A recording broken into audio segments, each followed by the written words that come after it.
So if the Lord sees, I mean, it doesn't matter if you don't improve your English so much, but if you don't understand the God's word clearly, और आप अपना English सुधारो या नहीं, इससे बहुत ज़्यादा फर्क नहीं पड़ेगा, पर अगर आप परमेश्वर के वचन को साफ साफ नहीं समझते तो you're going to lose a lot. फिर आप बहुत सारी चीज़ों से चूक जाओगे, खो दोगे. You won't lose a lot if your English is not that good. अगर आपकी इंग्लिश बहुत अच्छी नहीं है तो उससे आप बहुत चीज़ों से नहीं चूकोगे. But so I began to think, what is the glory of God? And और फिर मैं सोचने लगा कि परमेश्वर की महिमा क्या है. not going to the Old Testament. और पुराने नियम में नहीं. And I found a definition of that in John chapter 1. और फिर मैंने परमेश्वर की महिमा क्या है उसकी भी परिभाषा मुझे मिली यूहन्ना रचित सुसमाचार के पहले अध्याय में. John chapter 1. यूहन्ना रचित सुसमाचार उसका पहला The अध्याय. glory of God is here described, not as यहाँ परमेश्वर के महिमा के वर्णन किया गया है. some bright light, यहाँ कोई ये नहीं कहा कि कोई बड़ी ज्योति, something more practical, या उससे भी व्यवहारिक तौर पर यहाँ उसका वर्णन है. come to earth. एक बिल्कुल पृथ्वी के शब्दों में हम समझ सकते हैं ऐसा. John 1:14, the यूहन्ना 1:14. word that is God is called a word in verse 1, became flesh, referring to Jesus. और वहाँ लिखा है वचन देहधारी हुआ.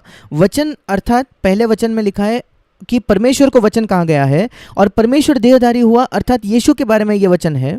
And there we saw his glory. और वहाँ हमने उसकी महिमा देखी. The glory of God we saw in Jesus Christ, परमेश्वर की महिमा हमने यीशु मसीह में देखी, with a balance of grace and truth. और वहाँ एक संतुलन के साथ, अनुग्रह और सच्चाई के बीच एक संतुलन के साथ हमने उसके महिमा को देखा. There was a balance in Jesus' life यीशु के जीवन में एक संतुलन था, of strictness and mercy. कठोरता और उसी के साथ दया. Not just one, केवल एक ही नहीं, it was both there. He was not only strict, he was not only merciful. दोनों के दोनों उसके अंदर था. वो केवल हर समय कठोर नहीं होता था, हर समय केवल दया करने वाला वो नहीं था. He was not only grace, it was truth. केवल अनुग्रह ही नहीं, वहाँ सत्य भी था. And that is the glory of God. और ये परमेश्वर की महिमा है.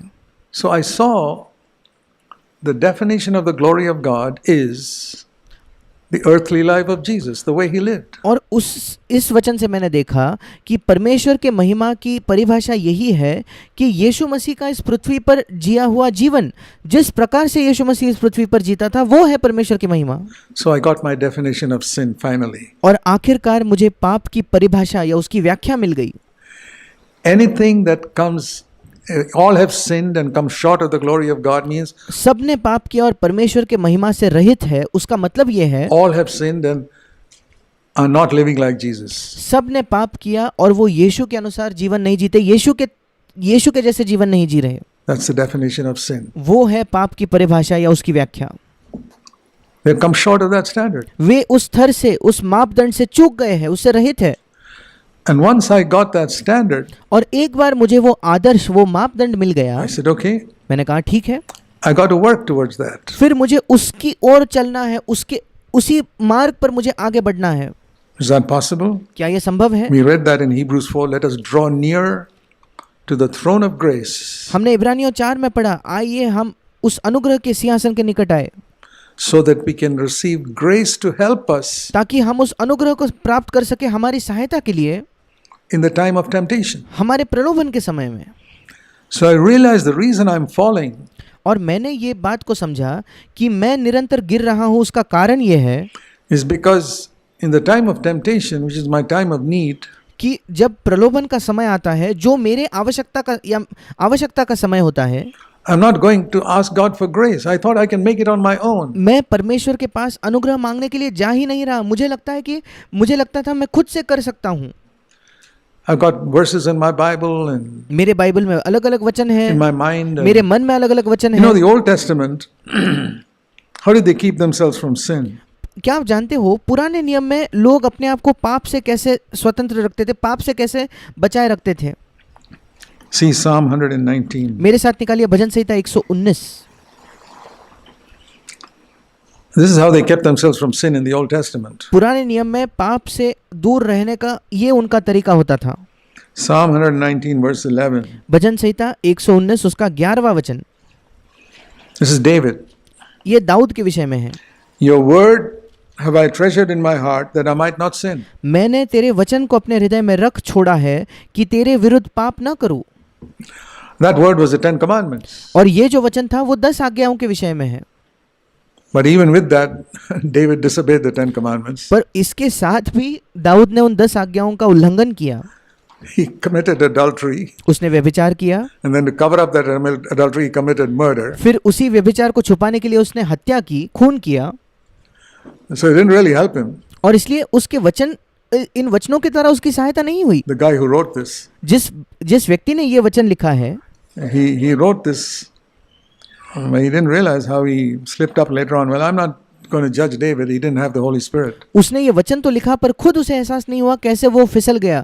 अब मैं दाऊद का न्याय नहीं करने वाला क्योंकि उसके अंदर पवित्र आत्मा नहीं था। He didn't have Jesus as an example. उसके सामने यीशु मसीह उदाहरण के तौर पर नहीं था। So we cannot compare ourselves with him. और इसलिए हम अपने आप की तुलना उससे नहीं कर सकते। But that was all there was. They tried to remember what did God's word say. पर उन दिनों में इतना ही था, वो बस यही याद रखने की कोशिश करते थे कि परमेश्वर का वचन क्या कह रहा है। And it was all external in the Old Testament. और सारी चीजें बाहरी थी पुराने नियम में। For example, उदाहरण के तौर पर there was no word in the Old Testament that you shouldn't get angry. पुराने नियम में ऐसा कोई वचन ही नहीं था जो कहता था कि क्रोध मत करो या गुस्सा मत करो। Thou shalt not get angry was not 11th commandment. 11वीं आज्ञा ये नहीं कहती थी कि तुम गुस्सा न करना या क्रोध मत करना। Thou shalt not lust with thy eyes was not a 12th commandment. Those things were just not there. तुम अपनी आंखों से लालसा मत करना, अपने आंखों से यौन लालसा मत रखना, ये 12वीं आज्ञा नहीं थी। ये सारी चीजें पुराने नियम में थी ही नहीं। Because people couldn't make it otherwise. क्योंकि पुराने नियम में लोग ये मान ही नहीं सकते थे इन आज्ञाओं They को। would never be able to do it. वे कभी भी इसे नहीं कर पाते थे। So David says, according to the standard of your word, I don't sin against God. पर दाऊद कहता है, प्रभु उस समय के तेरे वचन के स्तर के अनुसार मैं परमेश्वर के विरुद्ध पाप नहीं करता। I treasure God's word मैं परमेश्वर के वचन को बिल्कुल अपने हृदय में छिपा लेता हूँ and I don't sin. और उस वजह से मैं पाप नहीं करता। So it was that external word, the 10 commandments, और इसलिए उन दिनों में वो बाहरी वचन जो था, 10 आज्ञाएं जो थी, which was God's the standard. वही परमेश्वर का स्तर या मापदंड था। And I want you to be honest and ask yourself, और मैं चाहता हूँ कि आप ईमानदार रहकर अपने आप से प्रश्न करें, is that your standard? क्या ये आपका मापदंड है, आपका स्तर है क्या? How do you say you want to stay away from sin? You hear in this church constantly about not sinning and staying away from sin. आप खुद कैसे पाप से बचते हो? आप इस कलीसिया में बार बार सुनते हो पाप नहीं करना, पाप से दूर रहना, पाप नहीं करना। But what is your standard of sin? पर फिर आपके हृदय में पाप का स्तर क्या है, पाप का मापदंड क्या है? Once you realize it is the life of Jesus, एक बार आप जब इस बात को समझते हो कि पाप का स्तर हमें उसकी तुलना यीशु के जीवन से करनी है, it'll completely change your attitude and you'll feel so helpless. फिर आपका रवैया पूरे तौर पर बदल जाएगा और आप बिल्कुल असहाय महसूस करोगे। Say, Lord, I cannot live this life. फिर आप कहोगे, प्रभु मैं ये जीवन जी ही नहीं सकता। That'll be the day of your salvation. वो आपके उद्धार का दिन होगा। When you realize you cannot live this life. जब आप इस बात का एहसास आपको होगा कि आप इस जीवन को जी ही नहीं सकते।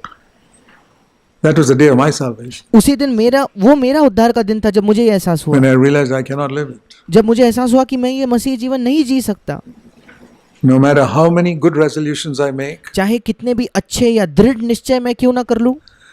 No matter how many times I pray in some stirring meeting in a particular Sunday meeting, I got challenged and. चाहे कितने भी बार पूरे हृदय से किसी संडे के सभा में मुझे बहुत ज़्यादा चुनौती का वचन मिला और मैं पूरे अपने भावनाओं से प्रार्थना क्यों ना कर लूं। Or some message I heard. या कोई संदेश मैं सुनता हूं जिससे मुझे चुनौती मिली। I cannot make it. मैं अपने आप से कर ही नहीं सकता। I cannot even make it by constantly listening to one new message every day. हर दिन एक नया संदेश सुनने के द्वारा भी मैं ये जीवन नहीं जी सकता। I've had so many people write to me, Brother Zach, your messages challenge me, and I listen to them. Some say I listen to it every day, but I say. और कई लोग मुझे पत्र लिखकर कहते हैं कि भाई जैक आपके संदेशों से मैंने इतनी चुनौती पाई है। कुछ लोग कहते हैं कि मैं हर दिन आपके संदेश को सुनता हूँ। Don't help you. पर मैं कहता हूं कि उससे आपकी सहायता नहीं The होगी। challenge is not enough. केवल चुनौती पाना पर्याप्त नहीं है। You have to allow the Holy Spirit to fill your life and show you Jesus. आपको पवित्र आत्मा को अनुमति देनी है कि वो आपके जीवन को भर दे और आपको यीशु मसीह The दिखाए। reality of Jesus' example. यीशु मसीह के उदाहरण की वास्तविकता को वो आपको दिखाए। And like the helpless branch depending upon the tree. और बिल्कुल जैसे वो असहाय डाली उस पेड़ पर निर्भर होती है, It's my favorite example. ये मेरा सबसे पसंदीदा उदाहरण है। The branch in the tree. वो पेड़ और उसके अंदर पेड़ की एक डाली या उसकी एक शाखा। I cannot do anything without being in there all the time. निरंतर उसके अंदर होने के बजाय मैं कुछ नहीं कर सकता, उससे अलग होकर मैं कुछ नहीं कर सकता। 50 years of experience won't help me. 50 वर्षों का अनुभव मेरी सहायता नहीं करेगा। If I'm cut off, I'm as good as day one. अगर मैं उस पेड़ से काट दिया जाऊं तो मैं पहले दिन जैसा था बिल्कुल वैसा ही हो जाऊंगा।